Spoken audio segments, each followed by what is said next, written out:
दोस्तों आप सभी पीएफ मेंबर्स की तरफ से जो है मैं ईपीएफओ से हाथ जोड़ के रिक्वेस्ट करता हूं। ईपीएफओ के जितने भी अधिकारी हैं, ईपीएफओ के जितने भी स्टाफ हैं, ईपीएफओ के जितने भी मैनेजमेंट टीम है, उन सबसे हाथ जोड़ के मैं रिक्वेस्ट करता हूं। देखिए ईपीएफओ ने लगभग जो है 70 से 80% जो काम है वो ऑनलाइन कर दिया है अभी भी, बट जो है 20% काम ऐसा बचा है जो कि आप ऑनलाइन नहीं कर सकते।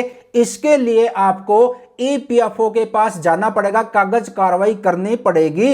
अगर आपके पीएफ अकाउंट में फादर नेम गलत मेंशन हो गया है, आपकी कंपनी ने जो है जाने अनजाने में आपके पिताजी का नाम गलत अपडेट कर दिया है, गलत मेंशन कर दिया है आपके पीएफ अकाउंट में, तो फिर आप जो है एडवांस में पीएफ का पैसा भी नहीं निकाल पाएंगे, पूरा पीएफ का पैसा भी नहीं निकाल पाएंगे, और फादर का जो नाम है जो गलत अपडेट हुआ है उसको आप ऑनलाइन ठीक नहीं कर सकते। उसके लिए आपको जो है कागज कार्रवाई करनी पड़ेगी। आपको ज्वाइंट डिक्लेरेशन जो फॉर्म रहता है वो भरकर अपनी कंपनी से जमा करवा कर ईपीएफओ के उस पीएफ ऑफिस में जमा कराना पड़ेगा जहां पर आपका पीएफ अकाउंट है।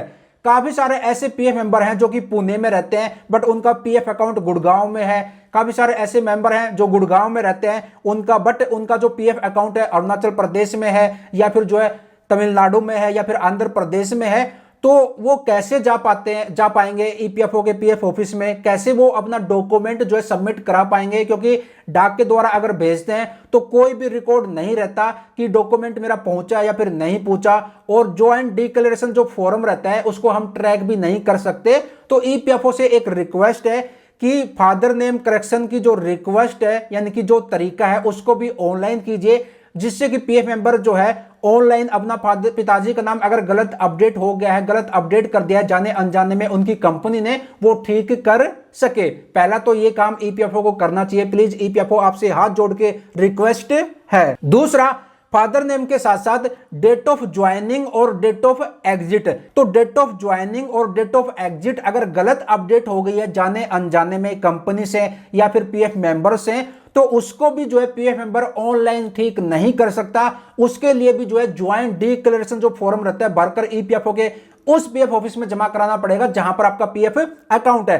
अब यहां पर भी वही बात आ जाती है कि कई पीएफ मेंबर जो है गुड़गांव हरियाणा में रहते हैं बट उनका जो पीएफ ऑफिस है, उनकी जो कंपनी रजिस्टर्ड है ईपीएफओ के तमिलनाडु पीएफ ऑफिस में है, तो वहां पर नहीं जा पाते। तो दूसरा काम ईपीएफओ को यह भी करना चाहिए कि अगर किसी पीएफ मेंबर की जाने अनजाने में date of joining, date of exit जो है गलत अपडेट हो गई है, तो उसको ठीक करने का ऑनलाइन तरीका देना चाहिए। अगर कुछ डॉक्यूमेंट चाहिए, कंपनी से कुछ लेटर लिखवाना है, तो वो ऑप्शन दे दीजिए ईपीएफओ, जिससे कि वो डॉक्यूमेंट अपलोड करे और जो है उसकी तरफ से जो है फिर रिक्वेस्ट अप्रूव हो जाए ईपीएफओ की तरफ से, और date of joining, father name correction उसका ठीक हो जाए। क्योंकि काफी सारे ऐसे मेंबर मेरे को मैसेज करते हैं, कहते हैं कि प्रदीप भाई हम रहते हैं यहाँ पर बट हमारा पीएफ ऑफिस जो है पता नहीं कहाँ पर है, वहां पर 2 दिन का रास्ता है, 1 दिन का रास्ता, हम नहीं जा पाएंगे, नहीं जा पाते, तो कैसे हम ठीक करें।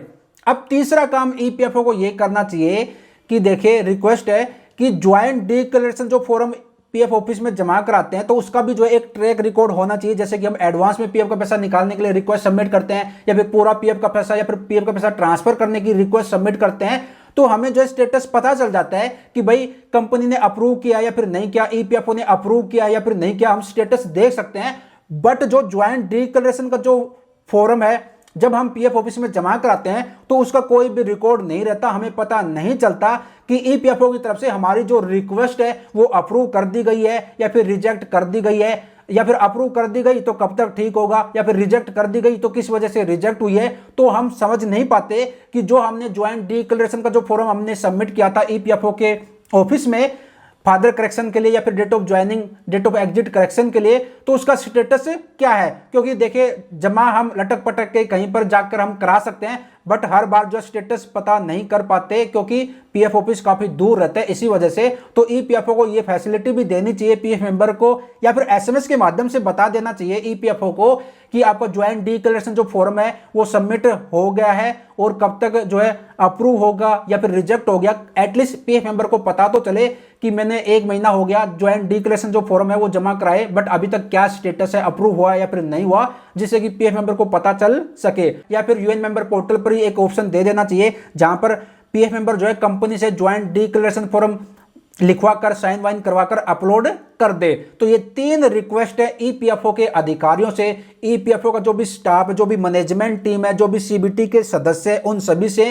कि इन पर अमल कीजिए और हो सके तो जल्द से जल्द पीएफ मेंबर्स को जो है ये फैसिलिटी प्रोवाइड कीजिए। अगर आप एक पीएफ अकाउंट खोल रहे हैं तो आप प्लीज यार कमेंट बॉक्स में कमेंट करके जरूर बताना कि जो बात मैं कह रहा हूं वो सही है या फिर गलत है। आपके हिसाब से इन तीनों के अलावा और क्या फैसिलिटी ऑनलाइन ईपीएफओ को प्रोवाइड करनी चाहिए जिससे कि पीएफ मेंबर का जो काम है वो आसान हो सके।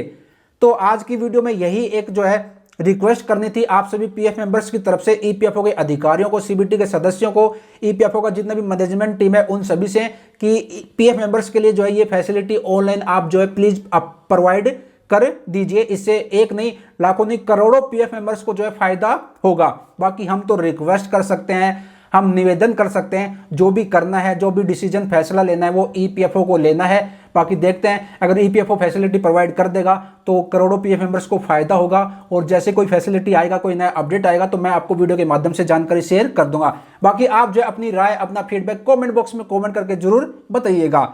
मिलते जल्द एक और नई जानकारी के साथ। और अगर आप मेरे को इंस्टाग्राम, ट्विटर पर फॉलो करना चाहते हो तो मेरी आईडी है आई प्रदीप शर्मा, फॉलो कीजिएगा।